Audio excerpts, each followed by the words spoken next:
To be accurate, I'm using the Akasha as a medium to occupy Catherine's consciousness. How did you do that? Poor Catherine. Does this mean you can also occupy other people's consciousnesses? Theoretically, I can enter anyone's mind as long as they're wearing their Akasha terminal. The Akasha is the legacy of Greater Lord Rukkhadevata. As Lesser Lord Kusanali and the first Akasha terminal, my consciousness has always been linked to the Akasha. I've always respected my people's free will, so I've never actually occupied their consciousness. When necessary, I just borrow this bionic Snezhnayan puppet. Hold on. Did we just learn some deep, dark secret? So Catherine is... No wonder Paimon felt something was off about her. What about your own body? Why do you need to borrow other people's? Don't you live in the sanctuary of Surasthana? That story begins a long time ago. After Greater Lord Rukkhadevata disappeared, the sages found my newly born self and took me back to Sumeru. At that time, I was young and weak. The sages kept me in the sanctuary of Surasthana, ostensibly for the sake of protecting me. But I've hardly heard from them since. However, I do understand that they had hoped to find Greater Lord Rukkhadevata instead of me, a symbol of her passing. So, the sages basically put their new Archon under house arrest? How dare they! Why don't you teach them a lesson, Nahida? In some ways, they aren't wrong. Greater Lord Rukkhadevata was omniscient and omnipotent. Even after her death, the Akasha is still empowering this nation. And I'm still really far away from being able to call myself the God of Wisdom. Moreover, the Academia is also more proficient at governing this country. My existence has little meaning. Yeah, you got a lot of believers. Just look at the Sub-Zero's festival. Everyone who showed up truly loves you. Thank you for the kind words. But I honestly don't need physical freedom as long as I can connect my consciousness to the Akasha. Trying to find a way to save Irminsul is my life's mission and top priority. I will work on that, and try to live up to being a deity in the meantime. Every once in a while, I will also take up the duties of the God of Wisdom and enlighten a lost soul here and there. Doing all that should be enough. At the Avidia Forest, there was this incense that made the traveler fall unconscious and dream of a huge tree and a red sky. You also heard someone's voice, right? It said world and forget me. Yeah, so you do know! We've been wanting to ask you what that was about, and if the red sky was related to Khaenri'ah. It seems like the traveler established a connection to Irminsul. That was a message left by Greater Lord Rukkhadevata's residual consciousness in Irminsul. Perhaps her last memory before she died. As you two probably know, Greater Lord Rukkhadevata disappeared after the disaster in Khaenri'ah.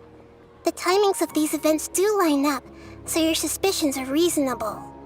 A message from Greater Lord Rukkhadevata? We thought it was from King Deshret. King Deshret? That god who died even longer ago? Some present-day desert dwellers still worship him. You probably just heard some of their conspiracies. Okay, so what does the message mean?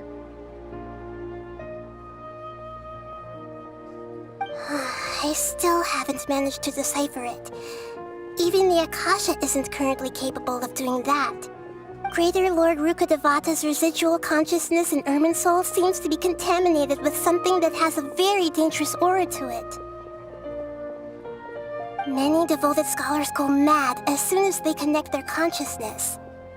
I've warned the Academia about this many times, but people still keep falling victim to it.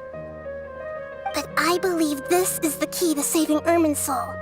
That That's why I've kept trying to decipher it. So the tree in the vision was Irminsul? Oh, Tainari also said that Irminsul is sick! Is it because of the contaminated consciousness? But even if you can't figure out what that vision was all about, it seems like our search for you was all in vain. The traveler wasn't affected after coming in contact with that consciousness. I've never seen anyone like that. With you here, we may have a chance at deciphering it. No, we must decipher its secrets. I've already eliminated all other factors that might affect Irminsul. This is the only one left. This puzzle has life and death at stake. It could determine Irminsul's fate, as well as Tevat's. There's never been any big problems with the Academia's governance of Sumeru. This is the first time I've seen them step out of line. I wonder what caused them to go down this path, and what they hope to achieve. Even though the city's residents haven't noticed anything strange, if the traveler hadn't broken the Sumeru samsara, the situation could have become dire. I tried to do some investigating in the Akasha, but I couldn't find anything suspicious. And all the people of interest seem to purposely avoid wearing their Akasha terminals. I think they're deliberately trying to hide something. Oh, that reminds Paimon. In Gandharvaville, there was a sage who had invited Tainari to join some kind of project. Could it be related? Regardless, I need to first investigate the sage's motives, make things right, and punish them if needed. But I'll have to be discreet, or they'll see me coming. You mean how the Akasha stops you from having dreams? Yeah, it's been such a long time. No one's noticed something's up? It's not that no one noticed. It's more like no one cared. Ultimately, it's all rooted in the sage's misdirection. Misdirection?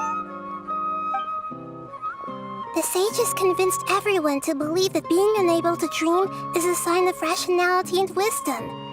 Not dreaming is a badge of honor in Sumeru, even if the truth is that their dreams are being reaped by the Akasha. With their propaganda in place, the sages can maximize their use of the Akasha to facilitate their research. Besides, Greater Lord Rukkhadevata must have created the Akasha in the hopes that it could be used to its full potential. That's why I've never come out strongly against this. Anyway, the perspective advocated by the sages drowned out any voices of doubt. By now, even those who never use Akasha terminals find it too shameful and embarrassing to talk about their dreams. Got it! I hope my answers were satisfactory, seekers of knowledge. To be honest, maintaining Dunyarzad's fading dream took a lot of mental energy. I think I may need to rest for a while. Oh, and you don't need to worry too much about the sage's activities for now. The Akasha won't be able to conduct another project on the scale of the Sumeru samsara in the immediate future. Go and get some sleep. Leave everything to us. What a relief. This is truly the most exhausting birthday I've ever had. Traveler? Paimon? Why am I here? Do either of you know? Maybe you were sleepwalking. You know you can't wake up a sleepwalker. We happened to walk by, so we thought we'd wait for you to wake up. I see. I should visit my maintenance personnel sometime. Oh, I'm fine. I better go. Thank you.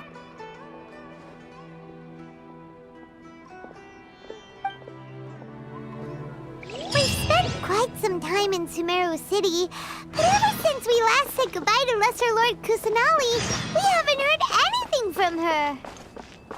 Oh, we can't just keep waiting around like this. Let's go find Catherine and pick up some work so we can at least keep ourselves busy. There are so many local specialties in Sumeru.